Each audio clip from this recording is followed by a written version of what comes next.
Bienvenue dans Vivante et Vibrante, le podcast sans filtre pour reprendre ta place, ta voix, ta vie. Ici on parle dev perso, blocage émotionnel, blessure de l'âme, schéma répétitif, charge mentale, tous ces trucs relous qui bloquent nos vies de femmes. Mais on en parle avec un brin d'humour, beaucoup de cœur, un soupçon de spiritualité et surtout un max d'authenticité. On casse les croyances limitantes, on secoue les idées reçues et on reprend notre pouvoir personnel pour enfin vivre une vie qui nous ressemble. Alors, si tu es en quête de sens et d'alignement, tu veux te sentir vivante, tu veux vibrer ta vie et te reconnecter à qui tu es vraiment, alors tu es au bon endroit. Allez, viens, je t'embarque dans mon univers. Dans cet épisode, tu vas sûrement sentir que je suis à un moment marquant pour moi. Une nouvelle énergie arrive. Une énergie de feu. Les débuts un peu timides de mon podcast sont révolus.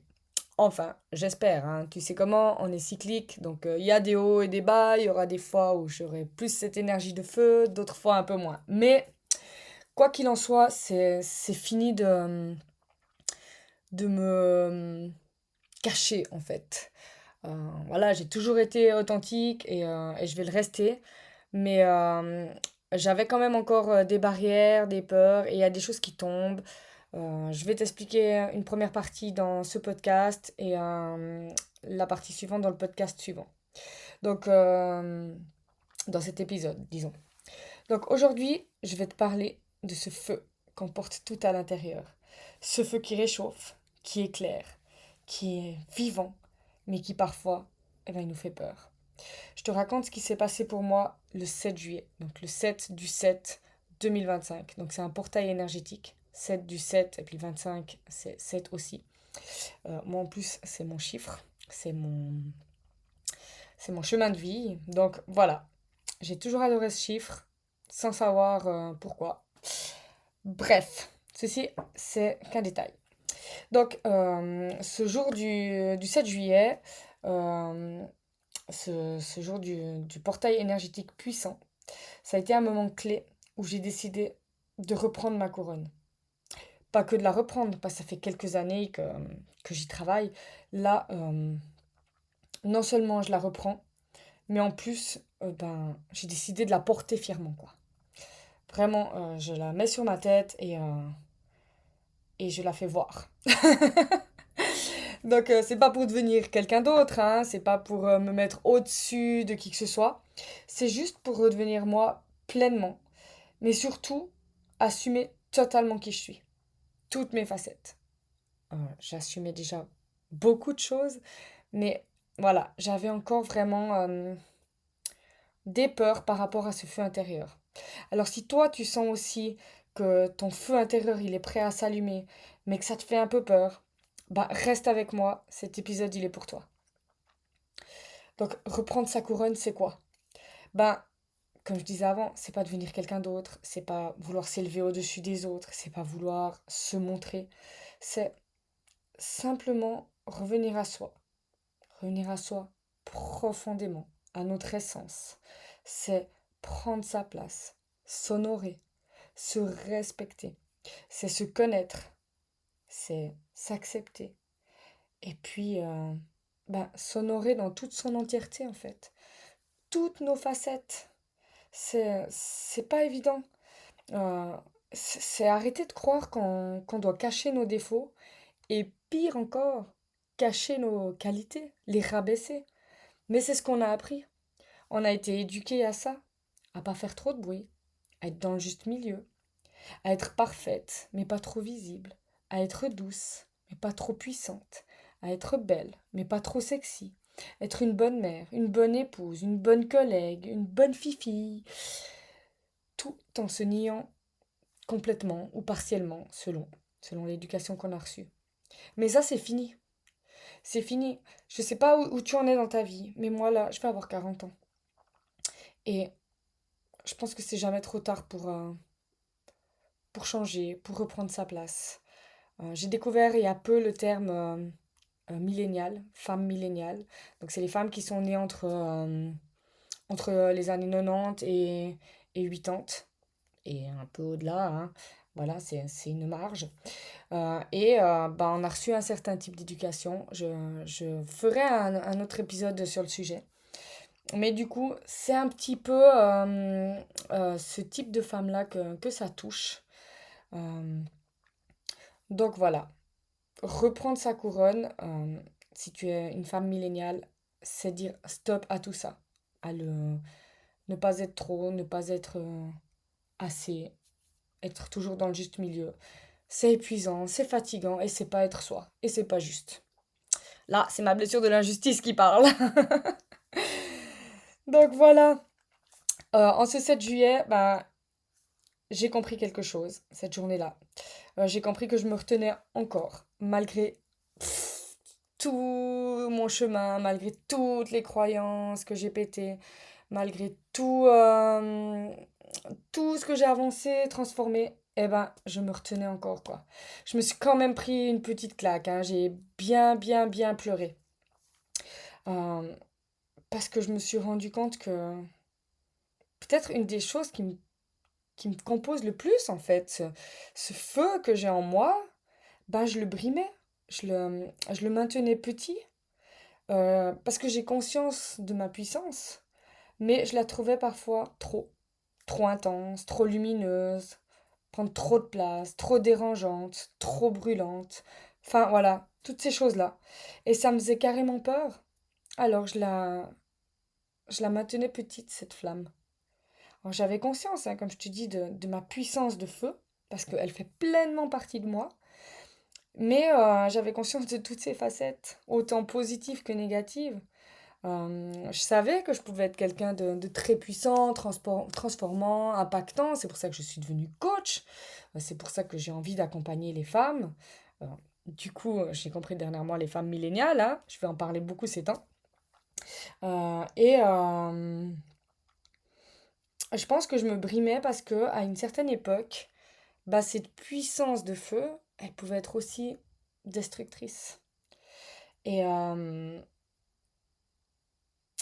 j'ai beaucoup détruit autour de moi, principalement moi-même, hein. Voilà, je me suis beaucoup auto-sabotée, j'étais très destructrice avec moi. Et ça avait un impact forcément aussi destructeur sur mon entourage. Ça, depuis mon adolescence, parce que justement, pendant mon enfance, on m'a appris à étouffer ma flamme, inconsciemment, hein, forcément. C'était pas le but des gens qui m'entouraient, mais c'est quand même ce qui s'est passé. Et à l'adolescence, bah, ma flamme, elle a explosé, quoi, le volcan. Et, euh, et du coup, bah, ça a un peu cassé des liens dans ma famille, que maintenant, voilà, j'ai retrouvé, mais enfin, ça a eu un très très fort impact sur ma vie, qui a continué encore pendant longtemps, jusqu'à ce que je rentre dans le développement personnel, l'énergétique et tout ça. Et du coup, bah, en fait, c'est resté bloqué, c'est resté figé. Que si je laisse parler ma puissance de feu, je détruis. C'est une croyance qui est restée ancrée en moi et dont je n'avais pas vraiment conscience, et c'est ce que j'ai pris conscience ce jour-là. Donc, oui, mon feu, il peut brûler, il peut être destructeur, il peut être ravageur, mais il peut aussi réchauffer, illuminer, transformer, guider. Il peut être partagé aussi. Ces petites étincelles de flamme qui rallument la flamme chez les autres, c'est aussi ça, hein, ce feu intérieur. Et j'ai aussi compris que si certaines choses, elles doivent brûler, c'est pour que le renouveau arrive. Des fois, dans la nature, bah, il y a des feux de forêt. C'est des feux de forêt naturels. Mais après ces feux de forêt, qui sont destructeurs, bah, il y a une renaissance. La forêt, elle renaît. Parce qu'elle avait peut-être besoin de ça pour évacuer peut-être des champignons destructeurs ou des arbres morts ou autres. Enfin bref, pour transformer en fait. Et bah, j'ai réalisé que c'était aussi ça, mon feu intérieur, en fait. Peut-être que des fois, je vais être impactante, pas forcément comme j'aimerais. Je vais peut-être pas sortir forcément les mots que j'aimerais, autant bienveillant et tout. Mais peut-être, autant bienveillant que j'aimerais, mais peut-être que c'est pas pour rien et que c'est pour justement alors ce même impact que ces incendies de forêt qui détruisent ce qui n'a plus lieu d'être pour ensuite reconstruire ce qui doit être, pour faire la place. Donc voilà, ça a été une sacrée prise de conscience pour moi, qui ensuite a évolué vers d'autres choses. Ça, je t'en parlerai dans le prochain épisode. Mais voilà, tout ça pour dire que je me focalisais que sur le négatif, euh, parce que c'était ce que j'avais vécu. Et j'arrivais pas à voir...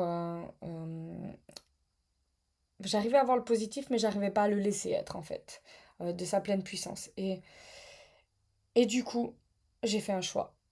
Et tu auras compris quel est mon choix. Remettre ma couronne et laisser mon feu vivre sa life, quoi. Parce que c'est moi, il fait partie de moi. Et là, en faisant ce podcast, qui, même si je rigole et tout, ça n'a pas été forcément facile hein, de le faire, d'ancrer ça, que oui, j'ai cette puissance en moi. Et maintenant, je l'assume pleinement. C'est à prendre ou à laisser, en fait. C'est où tu viens vers moi et tu peux être éclairé de ma puissance de feu, de cette énergie voilà, qui fait partie de moi, au risque de t'y brûler un peu. Mais voilà, c'est. Ah non, il y a moins de risques quand même qu'avant, hein. Si jamais on appelle les pompiers. Bref, je me fais des petits trips tout seul. Euh, Du coup, voilà, j'ai pris cette décision et je l'assume pleinement à travers ce podcast et mes futures publications sur les réseaux et dans mes accompagnements. Donc voilà. Je voulais aussi mettre en lumière aujourd'hui que, bah voilà, de ce que je te disais avant, d'être dans notre éducation où on a appris toujours à être mesuré. Il faut pas oublier que les femmes, on est cyclique. On est cyclique, on est entière, on est vivante. Et c'est pas être linéaire, c'est pas être lisse comme l'énergie masculine qui est beaucoup plus linéaire. Euh, donc voilà, on a le droit d'être des fois avec cette énergie de feu comme le soleil et des fois d'être calme comme la lune. Enfin, on a le droit d'être multifacette, enveloppante et tranchante, douce et puissante, vivante et vibrante. On a le droit d'être tout ça, ça fait partie du féminin et j'encourage vraiment les femmes à accepter ça. Moi, j'ai vraiment mis longtemps à l'accepter, hein.